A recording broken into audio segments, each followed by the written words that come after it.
Hello and welcome to this special Christmas edition of Take the Fear Out of the Gear with me, Mr. Chumley Warner. And me, Mr. Jason Bangers, and today we have some Christmassy stuff. Well, we've had a Christmas idea and we're going to do our Behringer Top 10 Christmas presents for the year 2019.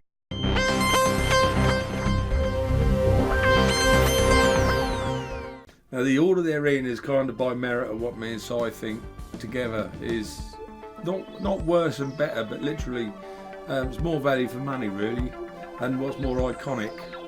So it's not about like the number one is better than the 10th one. It's just value for money, more iconic, and it's only our opinion. It's just our opinion, so you can slate it off as much as you like. So and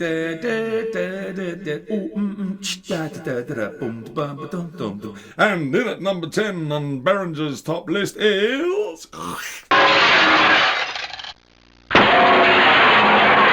the Odyssey.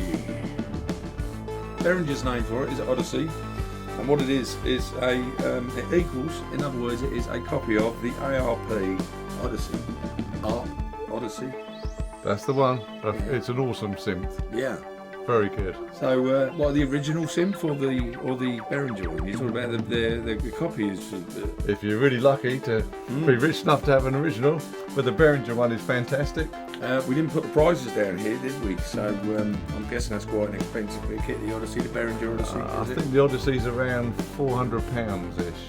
Okay, not bad, not bad. And coming right in at number 9, ladies and gentlemen, at number 9 it is the Behringer. It's Behringer's new K2. It's the copy of the MS-20 synth by Korg, and it's awesome. It's the same, but it's got extras. No keyboard, so you can have your own keyboard. But what a great sounding piece of kit. Simple though, isn't it? You just stick a USB lead in, or a MIDI lead or something, and that's and you're away. Yeah.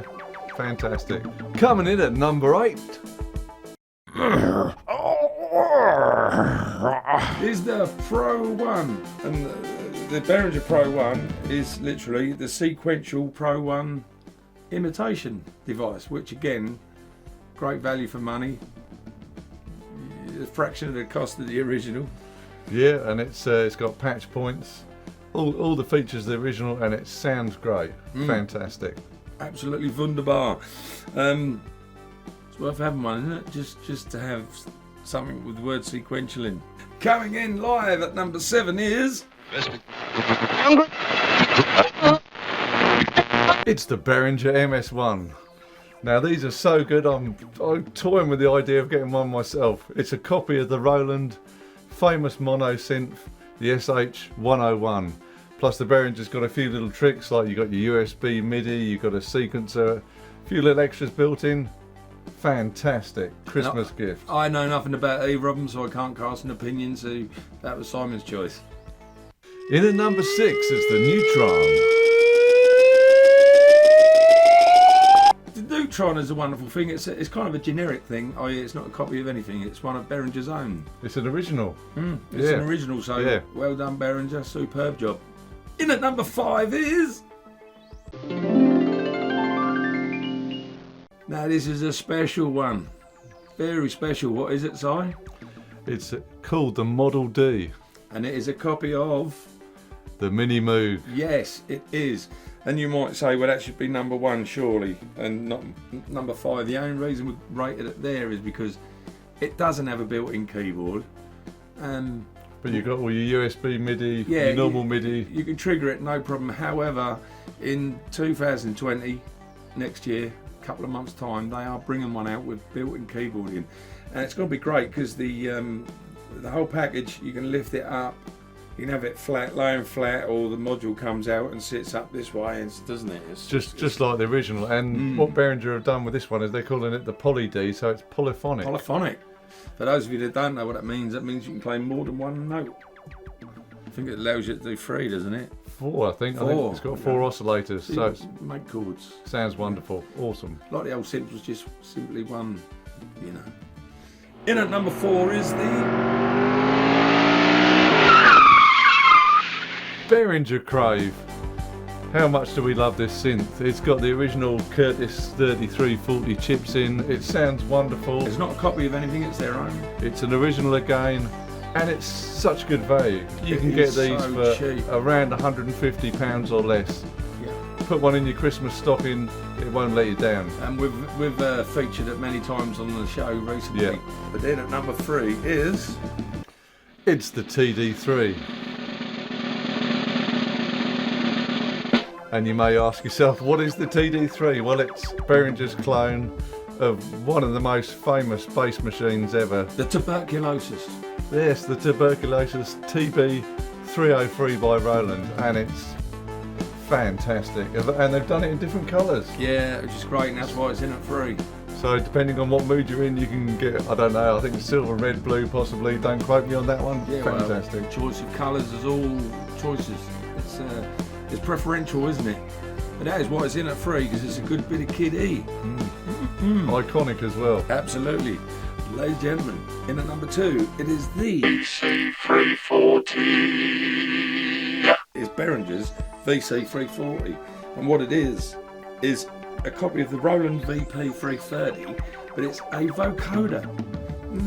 You have a microphone and you can go, I can't see the interceptor, you know, like ELO's Mr. Blue Sky and all that stuff. You can do some wonderful gear with that. Make your own record from scratch on it, can't you? Yeah, Anything. and it's also got, apart from the vocoder, it's got those lovely string sounds in it.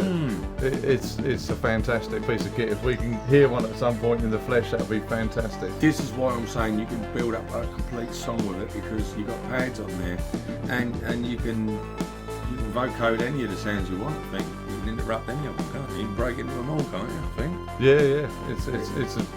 It's a wonderful piece of kit, and obviously a fraction of the price of what you pay for the original. So we come down now to what we think is the best for value, the most iconic.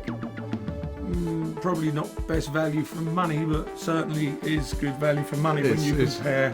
If you compare it to the price of original now, and it's probably the most iconic thing on our top 10. Yeah, wasn't it the first clone that Behringer did? Because when you told me they was doing this, we couldn't believe it. Wasn't it the first thing? Almost. I think the first one they did was the Model D, the Mini Moog. Oh right, okay. I think that was one of the first, but this was very soon in the pipeline. And number 1 is the... It's the Behringer RD8. And why is it so special? Because it's a copy of Roland's 808 drum machine. It's analogue. Yes. Just like the original drum And it's machine. got more features. It's got more features than the original. It's a wonderful piece of kit, and it's like a tenth of the price of what an original one would cost. For less than £300, you've got yourself an 808. Brand new. Unbelievable. Absolutely. All right, they're a bit complicated to operate, but you soon get your head around that, won't you? Just like you do when you get a new car, you get used to it. It's as simple as that. So there you go, guys. That's our top 10 Behringer list. We hope you've enjoyed it. So from this edition to Take the Fear Out of the Gear, it's goodbye from him, Mr. Chumley Warner, and it's goodbye from him. Mr. Jason Bangers. Have a good Christmas, everyone. We'll see you again. Look at ourselves. Bye-bye. Bye.